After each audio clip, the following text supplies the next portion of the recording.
నమస్తే. ప్రస్తుతం మనతో పాటు సీనియర్ జర్నలిస్ట్ దాము బాలాజీ ఉన్నారు. ఆయనతో మాట్లాడదాం. నమస్తే సార్. నమస్తే సార్, స్కూల్లో పాఠ్య పుస్తకాల్లో తమన్నా అండ్ రణ్వీర్ సింగ్ కి సంబంధించిన జీవిత చరిత్ర పెట్టారు అని దాని విమర్శలకు పొందుతుంది. అయితే ఎందుకు అంటారు సార్ ఇదంతా? కర్ణాటకలో హెబ్బాల్ అనే ఒక సిటీ ఉంటుంది. ఆ హెబ్బాల్లో ఒక సింధ్ స్కూల్, అది సింధు కమ్యూనిటీ అంటారు. సింధు కమ్యూనిటీ అంటే అది లింగ్విస్టిక్ గ్రూప్, యాక్చువల్గా మతం కాదు, లింగ్విస్టిక్ గ్రూపు. అది పాకిస్తాన్లోని సింధు ప్రావిన్స్లో వాళ్ళు ఎక్కువ ఉంటారు. వాళ్ళల్లో సింధుల్లో క్రిస్టియన్స్ ఉంటారు, ముస్లిమ్స్ ఉంటారు, హిందూస్ ఉంటారు, సిక్కులు కూడా ఉంటారు. అయితే మనకి దేశ విభజన పార్టిషన్ జరిగిన తర్వాత పాకిస్తాన్ నుంచి ప్రధానంగా హిందూస్ సింధీసు అండ్ సిక్ సింధూస్, ఈ వీళ్ళిద్దరు అంటే సిక్కు మతానికి చెందిన సింధీలు, ఈ హిందూ మతానికి చెందిన సింధీలు మెజారిటీ ఇండియాకి వచ్చేసారు. అక్కడ ముస్లిం సింధూస్ అక్కడే ఉన్నారు. ఇప్పటికీ సింధు ప్రావిన్స్ పాకిస్తాన్లోనే ఉంటుంది. కొంతమంది సింధువులు మన అమెరికా, ఇంగ్లాండు ఇలాగ కూడా స్థిరపడ్డారు. సో ఈ స్కూలు ఈ సింధు కమ్యూనిటీకి చెందిన పర్టికులర్ స్కూల్ అన్నమాట. వీళ్ళు సిబిఎస్ఈ సిలబస్ ఫాలో అవుతారు. అయితే ఈ మధ్య ఏమైందంటే అందులో వీళ్ళు స్కూల్ తరపున ఒక లెసన్ పెట్టుకున్నారు వీళ్ళు. ఆ లెసన్ పేరేందంటే life after partition, migration, community and strife in Sindh 1947-1962 అనేది టాపిక్ అనమాట, లెసన్ పేరు. అంటే 1947 నుంచి 62 వరకు పార్టిషన్ తర్వాత సింధు ప్రజల జీవితాలు ఎలా ఉన్నాయి, మైగ్రేషన్ ఎలా జరిగింది, తర్వాత కమ్యూనిటీ ఎలా ఉంది, దానివల్ల వచ్చిన ఇబ్బందులు ఏంటి, ఎందుకంటే అక్కడి నుంచి వచ్చినప్పుడు మత కలహాలు జరిగాయి, గందరగోళం జరిగింది, చాలామంది ప్రజలు చనిపోయారు. పార్టిషన్ అనేది పెద్ద ఒక భయంకరమైన నెత్తుటి మరక లాంటిది మన చరిత్ర పేజీలో. సో దాని మీద తమస్ అని గొప్ప నవల్స్ ఇవన్నీ కూడా వచ్చాయి. సో అందువల్ల వీళ్ళు ఏంటంటే ఆ పిల్లలు సింధు కమ్యూనిటీకి చెందిన వాళ్ళు కాబట్టి ఆ పిల్లలకి ఈ కమ్యూనిటీ జీవితం ఒకప్పుడు ఎన్ని ఇబ్బందులు పడ్డారు, ఎలా పాకిస్తాన్ నుంచి వచ్చారు, పూర్వీకులు ఎలా బతికారు, ఈ విషయాలన్నీ తెలియజేయాలనేది వాళ్ళ ఉద్దేశం. సో ఈ ఉద్దేశంలో భాగంగా వాళ్ళు ఏంటంటే సింధు కమ్యూనిటీలో ప్రామినెంట్ పీపుల్ జీవితాల గురించి కూడా పిల్లలకి చెప్పాలి. ఇది 7వ క్లాస్ టెక్స్ట్ బుక్ మనం మాట్లాడుకుంటుండే అని వాళ్ళు ఏం చేశారంటే సింధు కమ్యూనిటీలో ఉండే రణ్వీర్ సింగ్ అండ్ తమన్నా భాటియా ఇద్దరి బ్రీఫ్గా చిన్న లెసన్స్ అంటే బ్రీఫ్ బయోగ్రఫీ ఇచ్చారు. అంటే పరిచయం చేయడం కోసం వాళ్ళకి మన కమ్యూనిటీలో కూడా పాపులర్ సెలబ్రిటీస్ ఉన్నారు అనేది చెప్పడానికి కోసం ఉద్దేశించారు. అయితే ఇక్కడ ప్రాబ్లం ఎక్కడొచ్చిందంటే రణ్వీర్ సింగ్ విషయంలో ప్రాబ్లం రాలా. రణ్వీర్ సింగ్ బయోగ్రఫీ పెట్టడాన్ని పేరెంట్స్ వ్యతిరేకించలేదు, కానీ తమన్నా బయోగ్రఫీ పెట్టడాన్ని పేరెంట్స్ కొంతమంది వ్యతిరేకించారు. వాళ్ళు గొడవ చేశారు. గొడవ చేస్తే స్కూల్ యాజమాన్యం ఏం చెప్పింది, మీరు గొడవ చేస్తే మీ పిల్లలకి టీసీ ఇచ్చి పంపిస్తామని బెదిరించింది. దాంతో వీళ్ళు ఏం చేశారంటే అక్కడ కర్ణాటకలో associated management of English medium schools అని ఒక సంస్థ ఉంది, KAMS. సో వాళ్ళకి కంప్లైంట్ ఇచ్చారు.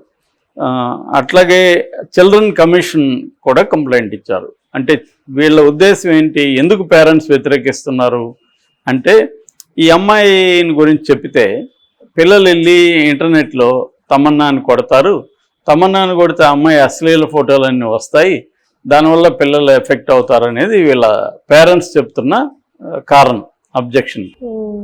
సో ఇక్కడ ఇది కాంట్రవర్సీ అయి ఇప్పుడు సిబిఎస్ఈకి కంప్లైంట్ చేశారు. ఈ KAMS English medium management schools ఉన్నాయి కదా, దీనికి సంబంధించిన శశికుమార్ అనే అతను కూడా మీడియాతో మాట్లాడాడు. అతను కూడా ఏమన్నాడంటే పేరెంట్స్ చెప్పే దాంట్లో అర్థం ఉంది, ఎందుకంటే పిల్లలు ఆ ఏజ్లో అశ్లీల అనే దీనికి ఎక్స్పోజ్ అయితే కంటెంట్కి ఇబ్బంది అవుతుంది వాళ్ళ మైండ్లు, కాబట్టి నేను కూడా వాళ్ళ తరపున ఉన్నాను. అయితే ఏది లెసన్ పెట్టాలన్నా సిబిఎస్ఈ బోర్డు పర్మిషన్ తీసుకోవాలి, అది వీళ్ళు తీసుకున్నారా లేదా అనేది కూడా నేను సిబిఎస్ఈ వాళ్ళకి లెటర్ రాశాను అనేది చెప్తున్నారు. ఇది బేసిక్ కాంట్రవర్సీ. సో ఇక్కడ అనేక విషయాలు మనం మాట్లాడుకోవాల్సినవి ఉన్నాయి. అందులో ఒకటి ఏంటంటే రణ్వీర్ సింగ్ సినిమా నటుడే, ఆయన అశ్లీలంగా నటించాడు, అనేక అశ్లీల సీన్లలో నటించాడు. ఈజ్ ఎ మేల్ యాక్టర్, ఈమె ఫిమేల్ యాక్టర్. ఈమె కూడా అశ్లీలమో సోకాల్డ్ ఏదేమైనా within the censor board సర్టిఫికేట్తోనే ఆమె, అది కాకుండా ఆమె ఏమి పోర్నో ఫిల్మ్స్ ఇంకోటో చేయలేదు. ఆమె very popular actor like many female actresses. She acted in films which kind of demand, ఆ డిమాండ్ మేరకు ఆమె బట్టలు కానీ ఇవన్నీ సెన్సార్ చూసి ఓకే చేసి పంపించినవి. కాబట్టి ఇవాళ ఒక్క తమన్నా విషయంలోనే ఎందుకు పేరెంట్స్ వ్యతిరేకిస్తున్నారంటే ఇక్కడ ప్యాట్రియార్కల్ ఇది క్లియర్గా తెలుస్తుంది. అంటే జెండర్ బయాస్ అనేది క్లియర్గా తెలుస్తుంది. అంటే అమ్మాయిలు మాత్రమే అశ్లీలంగా ఉంటారా, అబ్బాయిలు ఉంటారా? అబ్బాయిలు కూడా ఈ మధ్య విపరీతంగా బాడీ ఎక్స్పోజ్ చేస్తూ యాడ్స్ ఇస్తున్నారు, 6 ప్యాక్లు 8 ప్యాక్లు పెట్టుకొని. సో అది అశ్లీలం కాదు, దాన్ని చూస్తే అమ్మాయిలకి ఫీలింగ్స్ కలగవా? సో ఇక్కడ ఇప్పటికి కూడా ఏంటంటే జెండర్ బయాసే కనిపిస్తుంది పేరెంట్స్లో. నిజంగా సినిమా వాళ్ళు వద్దంటే ఓకే, కానీ పేరెంట్స్ కూడా మాట్లాడారు, మీడియా పేరెంట్స్ ఏమంటున్నారు, ఆమె సెలబ్రిటీ, మేము ఒప్పుకుంటాం, మా కమ్యూనిటీలో సెలబ్రిటీల గురించి పిల్లలకి చెప్పడం మంచిదే, కానీ ఆమె అశ్లీలంగా నటించింది కదా, ఆ ఫోటోలు అంతా చూసేస్తారని. ఓటీటీలు అంతా చూసే సినిమాలు చూసి వాళ్ళే ఇంటర్నెట్లు అన్నీ చూసేస్తున్నారు, ఫోన్లు స్మార్ట్ ఫోన్లు వాళ్ళకి ఇస్తున్నారు, వాళ్ళు అన్నీ చూస్తున్నారు. సో ఇవాళ మనకి ఓటీటీలో ఏమన్నా సెన్సార్ ఉందా? ఓటీటీ ఇండ్లలో చూస్తున్నారు కదా టీవీలో పిల్లలు. ఆ మధ్య కూడా 10 year కిడ్ ఒక పాప వాళ్ళ అమ్మతో, అమ్మ నాకు ఈ రొమాంటిక్ ఫిల్మ్స్ వస్తుంటే ఏదో అనిపిస్తుందని చెప్పింది. అమ్మాయికి కూడా ఏమనిపిస్తుందో తెలియదు, something is happening with my body అని చెప్పిందంట. సో దట్ ఈస్ దేర్, మన ఇళ్ళల్లోకి వచ్చేసింది కల్చరు, ఫోన్లలోకి వచ్చేసింది. కాబట్టి పిల్లలకి చెప్పాలి, నీ బాడీలో అనిపించడం నేచురల్, అట్లాంటివి సహజమే, నాకు కూడా అనిపించాయి నీ వయసులో, కాబట్టి నువ్వేం టెన్షన్ పడకు, వీలైనంత అట్లాంటివి అవాయిడ్ చెయ్యి, నీకు ఇబ్బంది ఉంటే అనేది చెప్పాలి తప్ప వాళ్ళ నుంచి దాచిపెట్టదామని ఒక లెసన్ తీసేయడం వల్ల పిల్లలు ఇంకా ఎక్స్పోజ్ కారా ఎక్కడికి?